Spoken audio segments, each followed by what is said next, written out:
In this episode, you'll get a breakdown of the quote Money is energy made visible, not currency to hoard, and why your relationship with money reveals everything about your relationship with life. Welcome to Energy Alignment for Entrepreneurs, the podcast helping entrepreneurs be free from anxiety, stress, and tension through balancing emotions and consciousness expansion. 3 things that you'll learn today. Number 1, why making money from scarcity creates wealth that drains you. Number 2, how to recognize if you're chasing money or letting money chase you. Number 3, the flow state, earning from overflow versus earning from emptiness. All right, when we look at the quote, money is energy made visible, not currency to hoard. The word to hoard is important here because when you operate from this mentality of me versus you, or we're playing sort of zero-sum games where there's this competition, there's this limited aspect. Now, bear with me because in economics, in supply and demand, in thought, in measurement, you get to the point where the statistics and the facts say, well, not everyone can have everything. And that may very well be true. But the point here is that your energy is what matters. And what I mean when I say that is you learn to let your heart show you what your natural curiosities show you.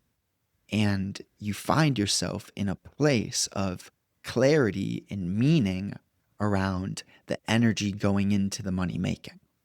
So that creates a relationship with abundant resources that has nothing to do with weakness, scarcity, or fear. And to the point of hoarding, the only way you hoard is when you're very shallow survival state of material objects overwhelming your consciousness. That is like the picture of when you have anxiety and there's all these squiggly lines in your head. You have this responsibility to see that if you are to have wealth, you must be intelligent in the sense that the new world that is coming is going to be giving abundance to individuals that are actually acting from a vibrational emanation of alignment, truth, clarity, compassion, and understanding, which is dancing with the underlying powers that are changing the current world that we live in. The universal laws are inviting us to get with it or get dragged by it. And money is not this dramatical, scary, life-determining aspect any longer. I know it can feel like that, and it surely felt like that in my life. But you start to see how to live your dream life before you have the wealth. And that in itself is what actually allows that wealth to spawn into your life. Now, you will have to be the person who is the vibration is the main point because the vibration handles your opportunities. You'll know what to say and when to say it. You'll know how to treat and how to meet certain people. You'll understand who to be with and when to do what in the broader sense because your sensitivity, your efforts in relationship to alchemy, they compound and they breed a newfound sensitivity, and that allows for this new flowing energy. The new energy has a essence and nature of almost being ubiquitous. So ubiquitous means to be simultaneously everywhere at once. What I'm saying is that you, through your relationship to vibrations, will see that money, relationships, love, joy, it all is of the same game. And it is not a complicated seeking or searching in relationship to desire or force, but rather a unraveling of a newfound appreciation for what you've always had and a learning in terms of moving and flowing and being in rhythm every day before you have the thing. And then when you have the thing it doesn't possess you. Where what happens to a lot of individuals in relationship to material goods is their spirit may not have been, I won't say the spirit wasn't ready, because life works in a way where it is predestined, it is natural. But a lot of individuals, they make the material world everything, and they lose their connection, they lose their joy, and they could have all the wealth in the world but be miserable. And that is because they went material first. And the material was of a hoarding essence. It wasn't of a growing, blossoming, compounding, sharing essence. So it's never money that is evil itself. It is the state of who and how. Like, what's the intent? What's the movement? What's the motion? What's the rhythm? What's the flavor? What's the smell in relationship to this money being created? The underlying thoughts. Is there greed? What's the effect on the environment? All these variables go in. And what I'm saying here is not that you need to logically talk to AI and say, all right, Justin said all these variables, let's make, like, I guess you could do that. But what I'm really saying is that your heart knows. And money is energy made visible, not currency to hoard. Your heart manifests your reality. So it is about this deeper sense of looking at yourself, not cowarding from the things which you may not be perfect with, not running away from your own fears, being able to look yourself in the mirror, even in the pitch dark sort of thing. When you bring that integrity, that honesty, that courage, that authenticity into the way that you move, you speak, the way that you live, the way that you think, every moment, it's really that authenticity is built from a moment to moment devotion to truth. And that's the definition of philosophy in simple terms, is the daily love of truth. And philosophy is something that you need to pair it with action, else it isn't real philosophy. See, and that is the thing. You can feel the emanation from where I'm speaking right now. If I was faking this, if I was reading a script, you would be able to feel it. But that's not the case. And therefore, when you listen, if you want to do an experiment, go from listening to something like this to something which is scripted and terribly mainstream, like maybe just the normal CBC News or something like that. You'll feel that total difference in vibrational depth, because what we're talking about here is not just some surface level nonsense. Now, if we go from the quote to the first point, why making money from scarcity creates wealth that drains you, it's sort of like, my favorite example is kind of like the drug dealer example, where you're profiting off of taking advantage of others' brokenness. And that is sort of a demonic field. And therefore, it wouldn't be a surprise if your emanations in your vibrational field is also of that dark essence, of a broken essence.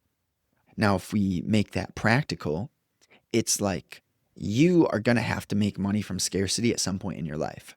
And that's when you have the opportunity to go from scarcity to surviving. Sure, it's not thriving, but to survive could imply you're not making money. How do I put it? You're not obsessed with the lack.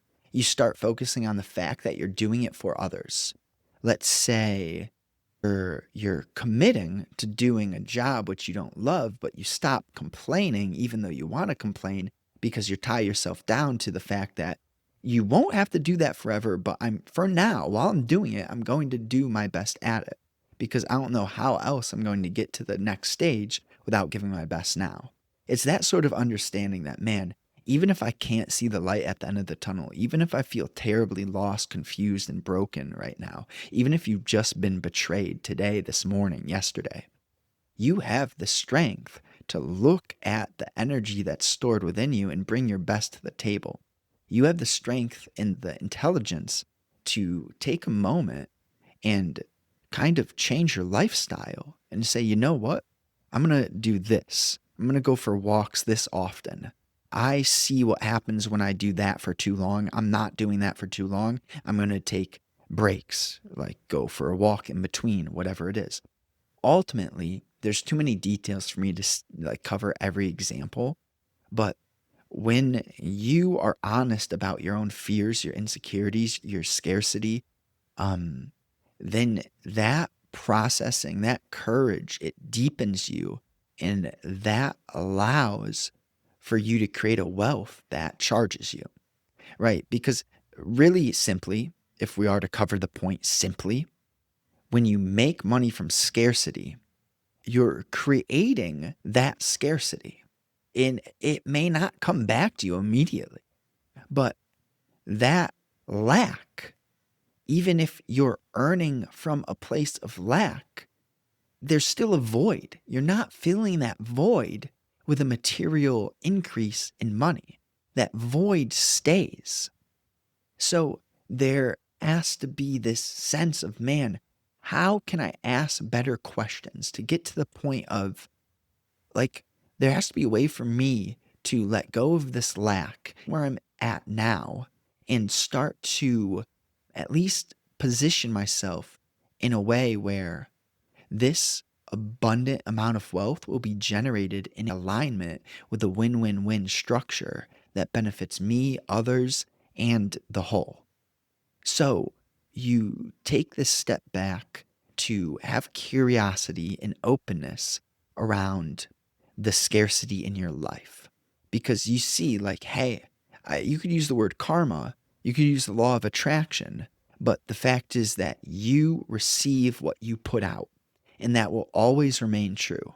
There are structures to the way that the world was created that you I don't need to prove it to you, you know? Like when I know something, when you know something, when it's true in your gut, your heart, your being, there's no need. That's how you know something's true because there's no need to prove. There's no pettiness. There's no immaturity if someone doesn't agree with you.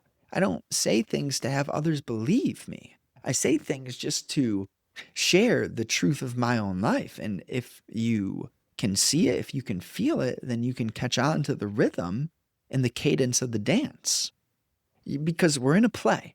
We're not in a script. There's a difference between a improv play and a script. And we are in something that is deeply improvised, something that is infinitely intelligent. You know, think about it. Put yourself in the standpoint of God. This game, if you get out of the ego, the shallowness of the material obsessions and the me, and the thoughts, you start to see the intelligence underlying those infinite structures that are just irrevocable. And how do I put it? Like, this doesn't mean that you do anything crazy. It just means that your daily life gets a little bit of new juice, new flavor.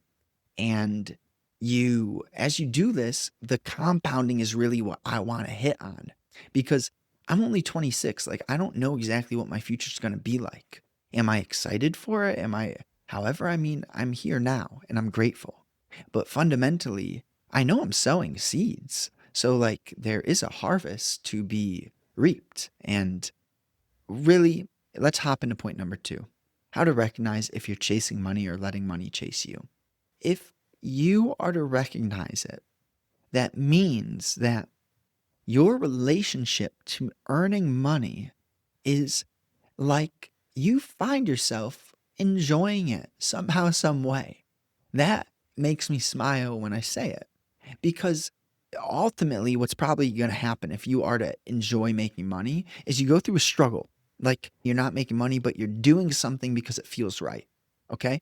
And then you start making some money. Things aren't easy, but you start to let that feeling grow. It gets bigger, stronger, more powerful. And that trust, that faith, that even though you may not see the light at the end of the tunnel, you have that trust, that irrefutable confidence that, all right, I am doing it step by step. I am gonna get to the peak inevitably. You don't do everything you do with the goal of obsessing over the end goal or the peak. You do what you do because you see that you're helping yourself, you're helping others, you're helping the whole. When money's chasing you, it's kind of a underlying trap. See, this can be hard. Let's say you got into a position of debt, or you have certain circumstances that make it specifically challenging in relationship to money. This is where you breathe. You breathe and you realize that you do not logically need to have all the answers, that it will be taken care of. Because the money chasing you is basically your obsession doesn't get processed, and it is a continuous cycling and spiraling of scarce energy. But when you process that, when you get to the root, when you look at yourself, then you realize I can't keep going that way. Something in my motion, my rhythm, my meaning needs to change. You take out a pen and paper, you go on lots of walks, and you really prioritize clarity. You figure out the day before, like, what are the biggest priorities for me? And you don't waver from those priorities. You do your most important stuff first. Like, that's how you stop letting money chase you. When you just get clear on, you know what, I'm not going to be a shiny object guy. I'm not going to consume all this Twitter, all this Instagram, all this YouTube. I know what I'm building. I know why I'm building it, and I'm going to build. And thankfully, nowadays we have AI. Like, AI is such a godsend, really, in terms of practical expansion of this world. Now, let's look at point number 3, the flow state. Earning from overflow versus earning from emptiness. This is on the idea, the truth, the reality that you cannot share what you don't have. You cannot share what you do not have.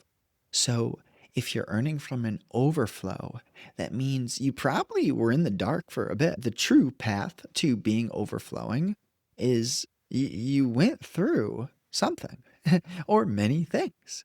And you continuously do your best each day, and you feel and you learn and you change and you let go and you notice, you observe, you laugh through it, neutralize it, and you sharpen up.